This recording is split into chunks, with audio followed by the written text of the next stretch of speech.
Bienvenue dans ce nouveau numéro de Cas d'école. Je suis en compagnie de Dominique Lemaire, directeur national de l'IFAG, école de management présente dans 11 villes françaises. Dominique Lemaire, bonjour. Bonjour. Vous êtes accompagné de deux de vos étudiants, Elena Celestini et Jean-Marie Mallet. Bonjour. Bonjour. Alors, on aura l'occasion de revenir sur chacun de vos parcours, mais tout d'abord, Dominique Lemaire, j'aimerais qu'on revienne sur le slogan de votre école. C'est le suivant, l'école à l'origine de l'entrepreneuriat de demain. Qu'est-ce que c'est l'entrepreneuriat de demain ?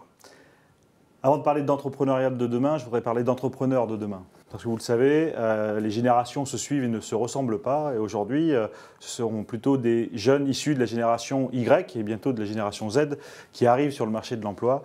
Et ils ont une façon un peu différente de ma génération, qui est la génération X. Alors, je ne vais pas rentrer trop dans les détails, mais c'est une génération qui est, ce sont des jeunes qui sont très créatifs, qui sont force de proposition, qui sont extrêmement mobiles, connectés bien évidemment. Mais tout ça se perçoit à travers leur envie d'entreprendre et aussi leur esprit d'entreprendre. C'est d'ailleurs ce qu'on pourra effectivement voir à travers deux parcours différents proposés au sein de l'IFAG. Et alors, comment ça se traduit dans les programmes proposés par l'IFAG ? Alors, l'IFAG, alors, juste au passage, c'est 11 campus, ce sera 14 campus, je préfère le dire, parce qu'on est en phase de développement, parce que nous sommes aussi des entrepreneurs. Donc, pour l'IFAG. 3 campus qui vont ouvrir bientôt ? 3 campus qui ouvriront à partir de l'année prochaine. Il existe 3 parcours spécifiques à l'IFAG, un parcours entrepreneur, un parcours manager et un parcours international. On verra aujourd'hui des exemples sur le parcours entrepreneur et le parcours manager. Très simplement, le parcours entrepreneur, c'est un système de temps partagé entre des cours, bien évidemment sur tout ce qui est management et management d'entreprise, et l'autre partie du temps, les étudiants inscrits en parcours entrepreneur sont dans un incubateur pour créer ou reprendre une entreprise. Ce sera le cas, c'est le cas actuellement, notamment de Jean-Marie. Le deuxième parcours, c'est le parcours manager. Alors, manager, c'est être entrepreneur, c'est être intrapreneur, c'est faire parler de son esprit d'entreprendre au sein même d'une entreprise dans le cadre de l'alternance. Là aussi, on partage son temps entre la moitié du temps en cours et l'autre moitié du temps en alternance dans une entreprise. Et là, c'est Elena qui pourra nous en parler. Dernier point qui est en phase de développement, c'est le parcours international qui sera proposé à la rentrée d'après. Donc, on aura l'occasion de revenir pour vous en parler. Alors, Elena, si j'ai bien compris, vous êtes plutôt le profil d'intrapreneur. Vous suivez le parcours manager à l'IFAG Lyon. Pourquoi avoir choisi celui-là plutôt que le parcours entrepreneur ou encore le parcours international ?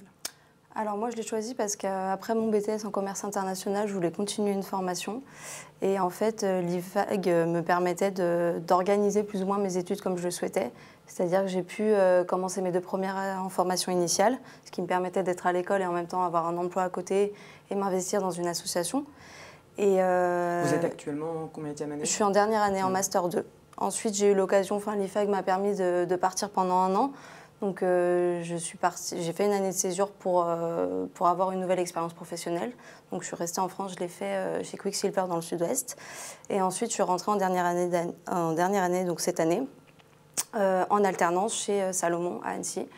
Et voilà, j'ai choisi ce programme parce que j'avais besoin d'alimenter en fait mes études avec une expérience professionnelle et voilà. Alors justement, quels sont les points forts ? Comment définiriez-vous les points forts de cette formation, du parcours, on le répète, j'allais dire intrapreneur, mais c'est le parcours manager.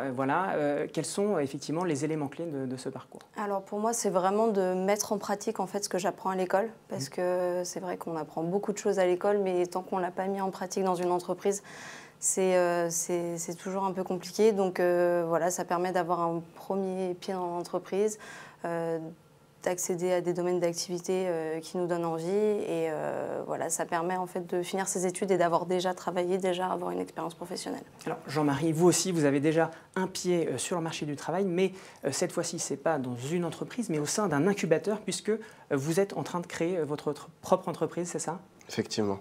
En fait, je suis en train de créer une solution d'épargne solidaire.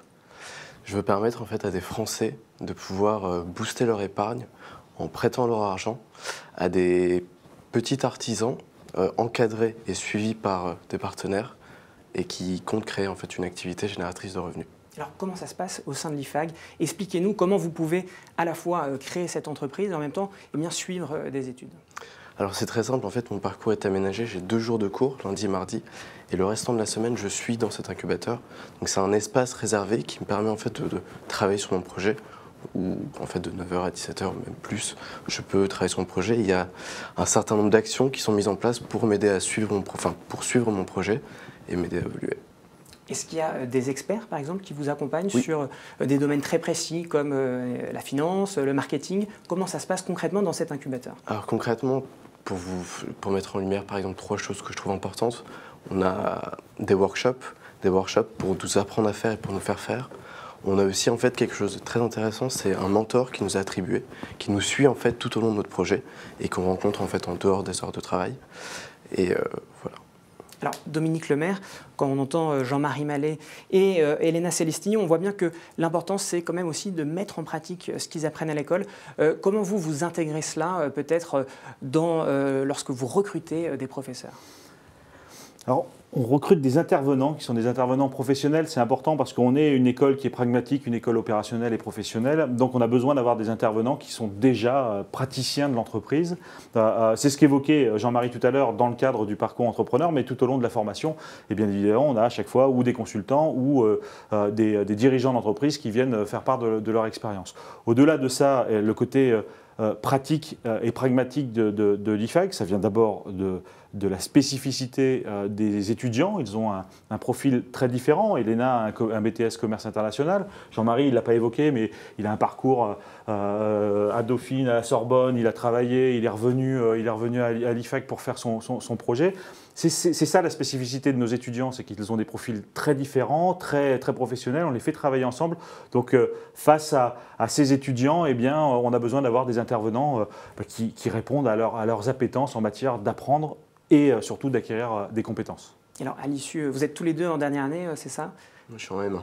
En M1, dernière année pour Elena. Qu'est-ce que vous voulez faire à la fin de l'année, à la sortie de l'école? Alors aujourd'hui, je suis assistante chef de produit, donc comme je vous l'ai cité chez Salomon. Donc mon objectif, c'est de me faire embaucher forcément. J'ai vraiment réussi à trouver ce que je voulais faire au cours de ces 2 dernières années, donc au cours de mon année de césure et de cette année. Donc voilà, mon objectif, c'est de rester dans le marketing produit, particulièrement dans le domaine de l'outdoor. Et donc voilà, mon objectif aujourd'hui, c'est de me faire embaucher à la fin de l'année. Jean-Marie, le vôtre? Moi, mon objectif, quand je suis arrivé à l'IFAG, c'était déjà de monter ma boîte. J'avais mon projet, j'avais mon idée, mais j'avais besoin d'une entité qui m'encadre afin de réaliser cette boîte, et il n'a toujours pas changé. Écoutez, merci beaucoup. Ce sera le mot de la fin, et à très bientôt pour un nouveau numéro de CAN École.